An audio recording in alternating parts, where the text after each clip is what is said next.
104.5, the team, your home for New York sports. The Buffalo Bills in the news again. So, of course, we reach out to our friend Mike Rodak, who covers the Bills for ESPN. Mike, this LeSean McCoy story, I'm very hesitant because I don't know the facts. I just know the allegations. What do we know so far?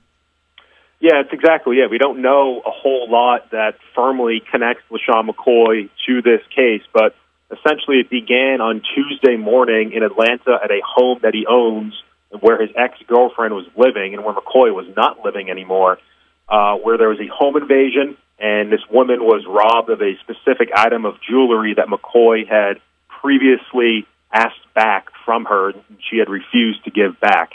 So that was what happened with police, and then during that 911 call, the woman, Delicia Cordone, told police that she thought McCoy might have been behind it, but she did not know for sure on that 911 call. She mentioned specific things such as the intruder leaving through the front of the house or the front yard, and she thought that maybe McCoy told that intruder to do that because there's no security cameras in the front. So that was her theory during that call. And then later on Tuesday was when one of her friends took the picture of her injuries, the victim's injuries, and put it on Instagram and accused McCoy of being responsible for it. And I think at that time, a lot of us thought, well, she's accusing LeSean McCoy of domestic violence, of actually causing those injuries with his own fists or his own body. But I think that might have been a misinterpretation of that. I think, given what we know now, it seems more likely that the friend was accusing LeSean McCoy of being behind the attack, of orchestrating it, of ordering it, but not actually committing the attack himself. So I know there's been a lot of talk about, LeSean McCoy denying domestic violence and his mom denying that he, was involved with domestic violence. I don't think that's the issue here. I don't think anybody is really accusing him of domestic violence. The question is, did he order this attack against the house? And as of right now, we have no evidence that he did, other than the theory from his ex-girlfriend that he did. Mike Rodak with us right now. So, Mike, one piece of jewelry taken, that was it? As far as we know, according to the police report, there was one piece of jewelry that was taken, and that jewelry has been the subject of some disputes between them in the past. There's been 3 police calls to the house since last year. The first one last July, and another one in April, and another one in June. And throughout the course of those discussions with police, LeSean McCoy actually said that the jewelry was loaned by a jeweler to them for an event. So they didn't actually own it, and that they needed the jewelry back. And so LeSean McCoy was trying to get that jewelry back, and she was refusing to give it back. And so her attorneys had also stated that, and they haven't, again, directly accused LeSean McCoy of anything, but it does seem as though they're painting a picture where LeSean McCoy had a motive to order this attack in order to get this jewelry back. Mike, when you talk about painting the picture, and then you talked about that picture that was posted with, there were multiple accusations against LeSean McCoy in that post: animal cruelty, child abuse, basically, and to a degree, whether he did it himself or ordered it, domestic violence. Has there been any fallout about the accusation of kicking the dog and maybe being severely beating the kid? Has that come full circle for him as well? Not that we know of yet. There's nothing in the police records at that house that would indicate they were called for such an activity. And other than what was accused in that post, and that post has since been taken down, there's nothing else out there as far as evidence to support that. Nobody has come forward and corroborated that so far.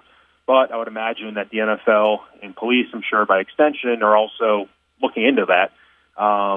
And at this point, we just don't know if they found any evidence that even supports that. You mentioned the police and the NFL are looking into. How about the Buffalo Bills? How are they handling it from the franchise's side? Yeah, well, a lot of teams in this circumstance will let the NFL sort of take the lead in their investigation. The team does have its own security people, and I'm sure they're keeping in touch here. But it's the NFL. This is what they do now. This is they have their investigative people. They have private investigators. We've seen it with the Ezekiel Elliott situation, and Ray Rice and all, everything like this that comes up, the NFL will look into itself and conduct interviews itself and determine credibility of witnesses itself. So the Bills are really, taking a back seat to the NFL, as they should on that one, because at the end of the day, it's the NFL which is going to decide whether to suspend them or even sooner, whether to put them on the exempt list. And that's really the big question that will hang over the Bills for the next 12 days here before they report to camp and perhaps even after. Yeah, that last part there, the exempt list of whether or not LeSean McCoy is going to be at camp and going to be involved in this. Is it leaning any way? I feel like it could change between the hour, between the day, if Buffalo is more likely to do that than less likely later in the month. It's hard to say. I would say at this point there's been no indication that the NFL has ruled it out. I've heard no such news from the NFL on that. So it certainly seems as though it's still a consideration.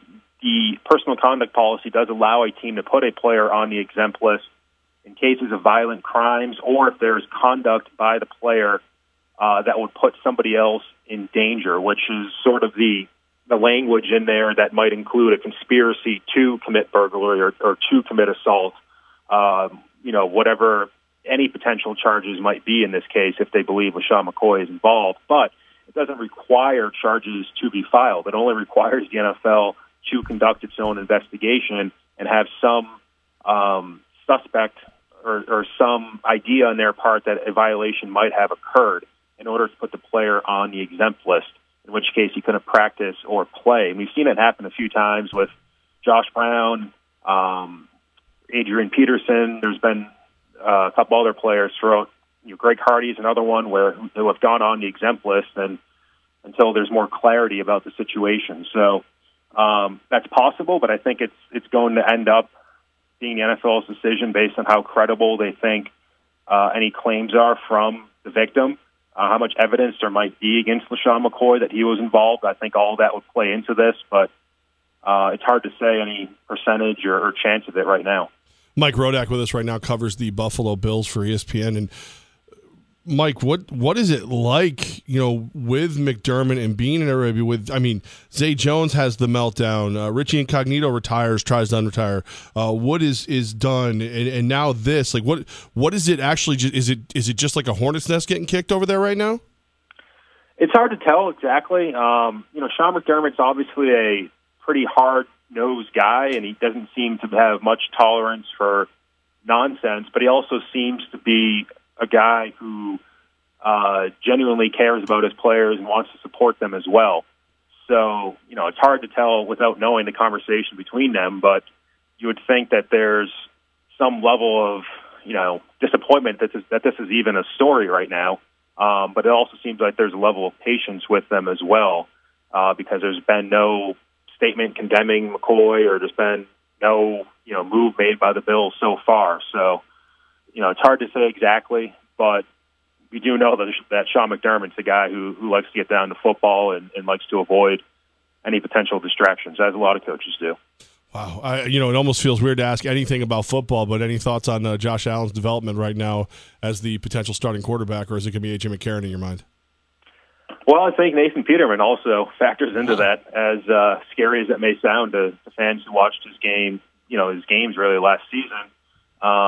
I think it's truly a three-way race, and we're going to see when camp opens that it's going to be a split of first-team reps between Peterman and between McCarron, with Josh Allen sprinkled in as well. And it's a question of, A, who wins that battle between McCarron and Peterman as the so-called veteran, most likely to start, and neither of them are really veterans. They've barely played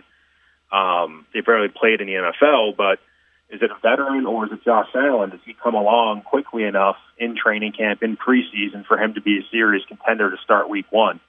We don't know. I think it's going to be dependent on the situation with McCoy.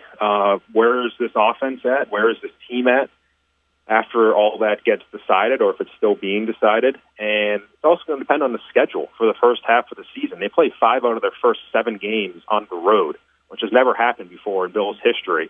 And that includes at Lambeau Field, at the Vikings' new stadium, on the road at Baltimore in week 1, on the road in Houston, on the road in Indy. Do you really want to be starting a rookie quarterback in all of those games and getting him rattled very early in his career. I would tend to doubt that. And then you come back from those first 7 games, and you're at home on Monday night on national TV against the Patriots. So the first half of their schedule is brutal, and I can see it being possible that the Bills lean towards a more experienced guy, and barely more experienced in the case of Peterman and McCarron, for that first half of the schedule, just to get them through that.